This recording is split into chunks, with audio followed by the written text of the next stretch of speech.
ijazah SMA. Penggugat ngotot, ogah damai. Mereka menuding ijazah Gibran tak sah sebagai syarat wakil presiden. Bahkan syarat damai cuma satu, Gibran harus mundur dari jabatannya. Persidangan pun ricuh. Publik bertanya, benarkah ijazah luar negeri bisa disetarakan dengan SMA Indonesia?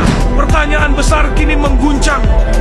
Apakah kursi RI 2 sedang dipertaruhkan hanya karena selembar ijazah?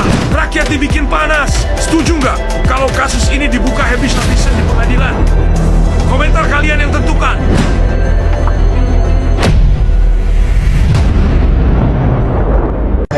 Tadi mediasi saya minta diterapkan pasal peraturan Mahkamah Agung nomor 1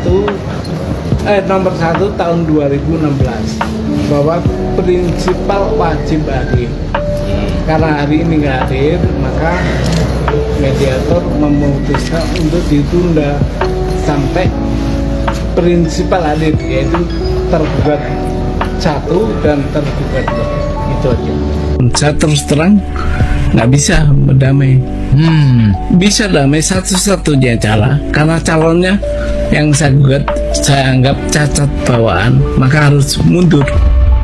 Heboh, penggugat ijazah SMA Gibran tolak berdamai, minta wapres sekolah lagi. Penggugat ijazah SMA Wakil Presiden RI Gibran Raka Buming Raka, Subhan Palal mengatakan dirinya menolak damai atas gugatannya 125 triliun rupiah kepada ex-wali kota Solo itu.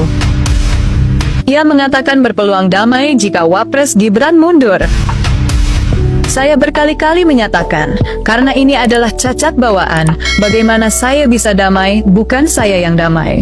Maka dia Gibran yang harus berdamai, satu-satunya cara mundur, kata Subhan kepada awak media setelah mediasi pertama atas ijazah sekolah SMA Gibran di Pengadilan Negeri Jakarta Pusat, Senin 29 September 2025. Kemudian diungkapkannya wapres Gibran bisa sekolah lagi, tetapi tidak ada aturan yang mengakomodir hal itu. Sidang dilanjutkan Senin pekan depan dengan agenda masih sama mediasi. Pihak penggugat diminta membawa proposal perdamaian, sekaligus menantikan kehadiran tergugat wapres Gibran. Jubir PN Jakpus Sunoto mengungkapkan dalam petitumnya, Subhan meminta majelis hakim menyatakan Gibran dan KPU melawan hukum. Subhan menuntut Gibran dan KPU secara tanggung renteng membayar ganti rugi material dan imaterial sebesar 125,01 triliun rupiah kepada penggugat dan seluruh warga negara Indonesia. Uang tersebut nantinya disetorkan ke kas negara. Penggugat juga meminta pengadilan menghukum para tergugat membayar uang paksa sebesar 100 juta rupiah per hari apabila lalai melaksanakan putusan. Menghukum para tergugat secara tanggung renteng untuk membayar biaya yang timbul dalam perkara ini, tandasnya. Guys, ada kabar gembira guys, buat seluruh rakyat Indonesia guys. Kemarin, tanggal 29 September 2025, Muhammad Subhan telah melanjutkan gugatan perdata ijazah Gibran Raka Buming Raka di Pengadilan Negeri Jakarta Pusat. Dan Gibran sudah 2 kali tidak menghadiri persidangan. Jadi Gibran meminta kepada Muhammad Subhan ini untuk berdamai. Muhammad Subhan tidak mau berdamai. Gibran disuruh lanjutkan sekolah lagi, sekolah SMA. Wow. Muhammad Subhan tidak mau berdamai. Mau berdamai Muhammad Subhan kalau Gibran mundur dari wakil presiden. Kalau seandainya Gibran tidak memenuhi panggilan majelis hakim pada persidangan yang ketiga, kemungkinan besar maka gugatan ini akan dikabulkan oleh pihak majelis hakim. Kalau gugatan ini dikabulkan oleh majelis hakim, maka KPU dan Gibran harus membayar denda kerugian sebesar 125 triliun, dan uang ini akan dibagikan kepada seluruh rakyat Indonesia yang jumlahnya 270 80 juta jiwa. Wah, kali-kali Muhammad Subhan. Jadi maka dari itu Gibran harus dimakzulkan. Kalau tidak dia harus mundur. Bagaimana caranya dia harus mundur dari wakil presiden.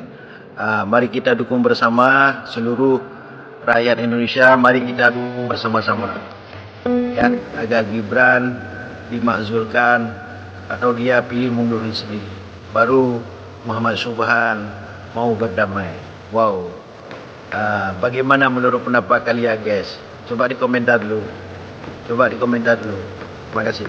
Suatu saat atau nanti akan diatur waktu lagi, tapi bisa jadi juga dia udah mendelegasikan kepada yang lain untuk menerima kita bisa mengetahui secara pasti kalau surat penyetaraan yang diberikan oleh, memang di sini punya hak memberikan surat penyetaraan.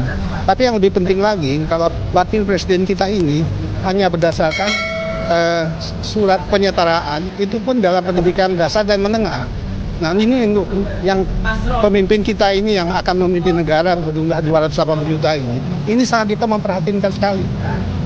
Jadi dia nggak pernah menyelesaikan pendidikan SMA, walaupun di penyetaraan juga tadi sudah tidak sesuai. Gimana Mbak? Berarti artinya dengan pertemuan ini harapannya Kementerian Dasmen ini menarik surat pernyataan. Oh belum sampai ke situ. Tentunya kita perlu klarifikasi juga kan, karena memang penyetaraan itu benar dikeluarkan oleh pemerintah melalui pendidikan dasar menengah di sini. Tapi dasar-dasarnya itu bahan-bahan yang pokok-pokok yang bisa mengeluarkan surat penyetaraan itu apakah sudah sesuai? Tadi seperti yang sampaikan Pak Roy itu pun perlu kita klarifikasikan ya. Karena iya klarifikasi sampai betul-betul. Tapi data ini kan sudah memang data yang sudah kita ambil. Jadi memang sangat mengkhawatirkan dan kita memang berharap ya mungkin lebih baik yang bersangkutan dia mengundurkan diri ya, karena memang ini adalah suatu yang besar yang dihadapi, sehingga kita tadi juga sudah sampaikan datang ke sini untuk membuat huru-hara atau membuat keramaian, tapi ingin menyelesaikan masalah pendidikan wakil presiden Republik Indonesia sekarang ini. Saya pikir cukup ya. Cukup, terima kasih. Saya yakin di ruangan ini kalau kita sudah hadir di sini, itu berarti kita sudah sepakat semua ya, bahwa kita akan melawan kezaliman Jokowi dan rejimnya. Ya, yang pertama.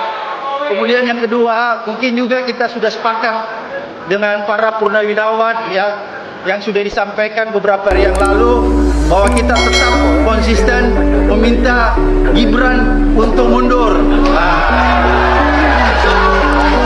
Kira-kira seperti itu ya. Jadi jangan ada takut di sini. Kalau kita minta Gibran mundur itu berarti kita bisa makar. Nggak usah ada takut-takut seperti itu ya.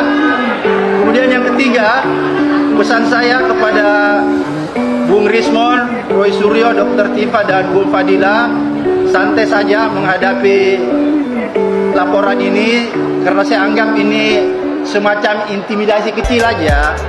Nggak usah dianggap hebat ini, intimidasi yang kecil, kerikil. Tahu nggak itu kalau kerikil ada di depan kita tendang aja begini.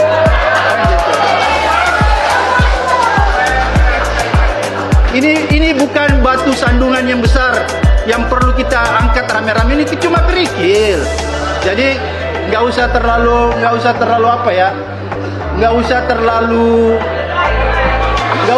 lebay bahasa anak sekarang ya.